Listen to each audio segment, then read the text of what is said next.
Welcome to Body Efficiency Training, and in this video we're going to be understanding Tai Chi power in 8 minutes. Now, how can I say that? Well, I can say that because we're working on the internal structure of the fundamental forward pushing stance, and this is the basis of Tai Chi, and in fact the basis of all martial arts. We're trying to get this forward pushing power.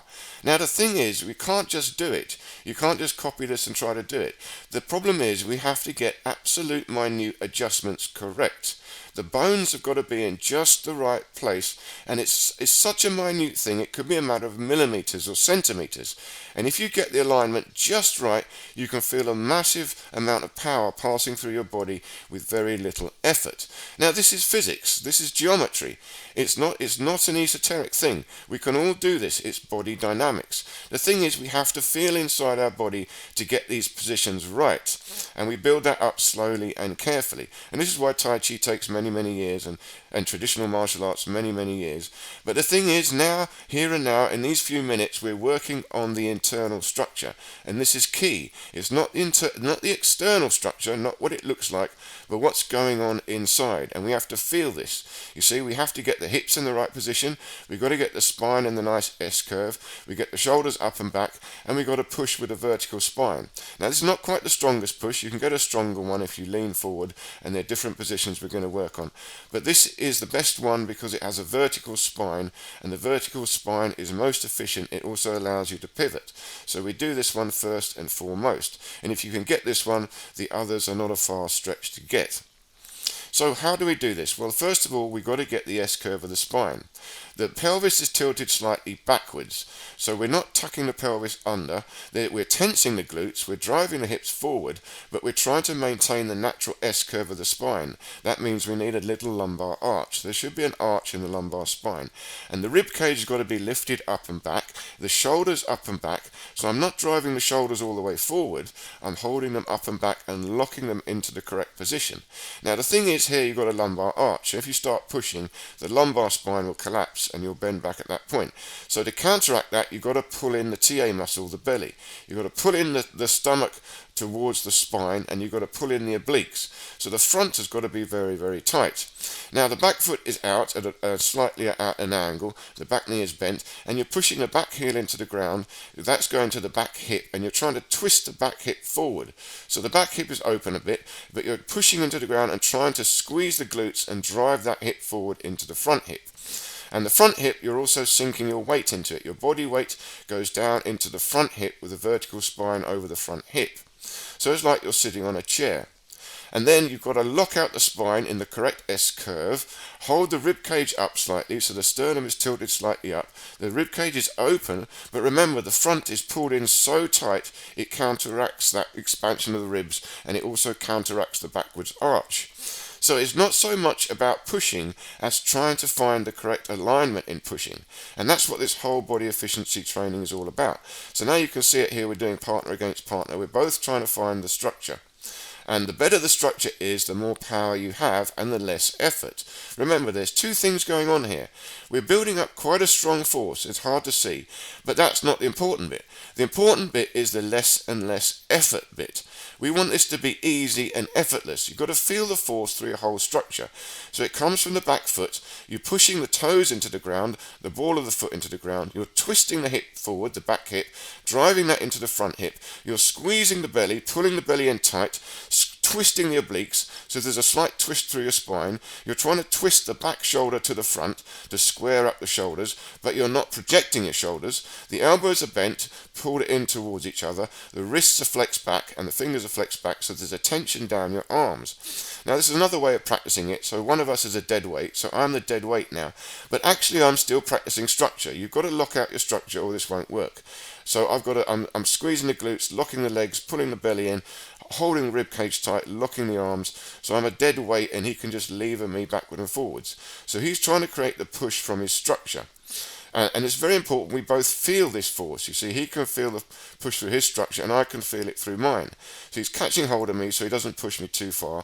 And you can get a very, very strong push with this, incredible push. And you see some Tai Chi masters doing that and the people go flying away. But we're doing this very nicely, very carefully. We're not doing that hard. But now you can see me doing it here. So I'm holding his hands tight. I'm holding the structure. And what I'm doing is just trying to create a little pulse forward and back through the legs and through the hips. So I'm feeling the whole alignment from the back foot through the spine, through the shoulders, into the hands. Even the head, I've stretched up the head, pulled the chin in tight, and you practice this over and over slowly and carefully. And gradually you start to feel this alignment. And as you feel the alignment, you can feel in your body where it's weaker, where the power is giving way, and you have to then readjust. So now we're doing it in another way. Now this is getting closer to combat, where I'm just holding the other person. I'm trying to control him. So I'm holding his upper arm tight, and he's trying to move around. I'm trying to just lock him in my structure. And then now I'm trying to move him. So I'm moving him left and right, moving as little as possible. So really all I'm doing is holding my structure. I'm not even concentrating on moving him. I'm holding my structure tighter and tighter and then making minute movements through my whole structure to move him about.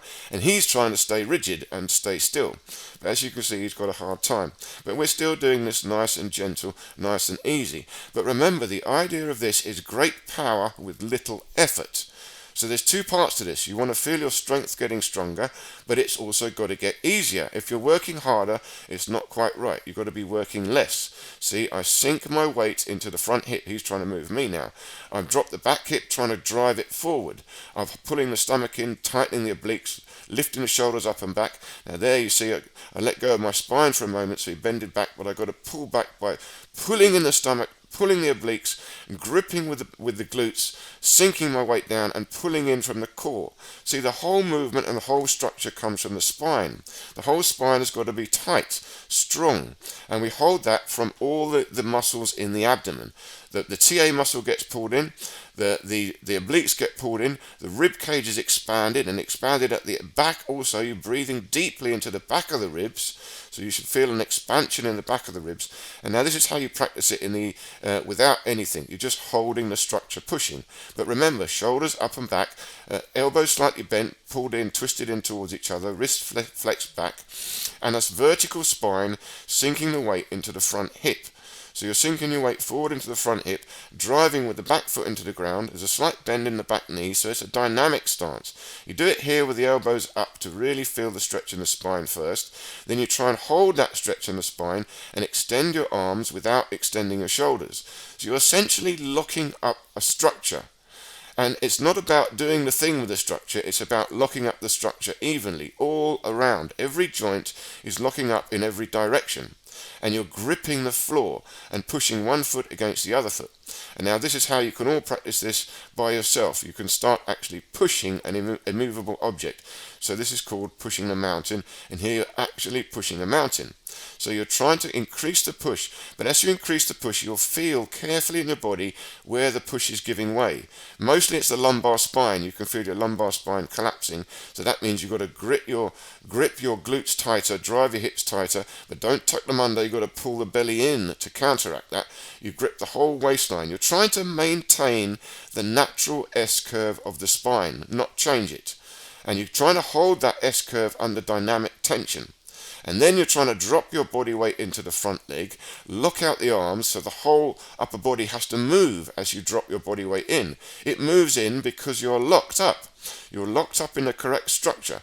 Every part of it, the elbows, the wrists, even the toes, you grip the toes into the floor and feel the whole thing from the back heel out to the hands.